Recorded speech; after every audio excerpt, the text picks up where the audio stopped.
अपना कष्ट करे के तोरा पामर न तू एना का नाव खाऊ न तो दुनिया जाती है ऐसे के दुनो व्यक्ति में सब कुछ कर तो दुनिया जाने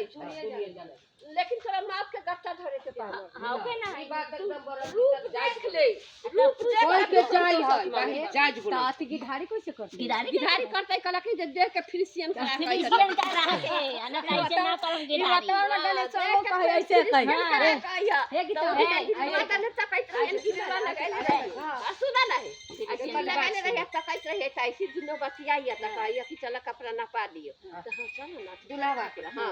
चला ना पा दिया तो सका से बैठा के ले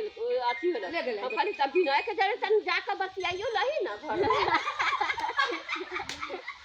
अगर तो बतियाओ तो तनी करी हां एकर अरमान पूरा होतै त सब सिंगार केकरा पर कैले हो कौन देखतो हां यार देख कैसे ना केकरा पर करू सिंगार पिया रे मोरा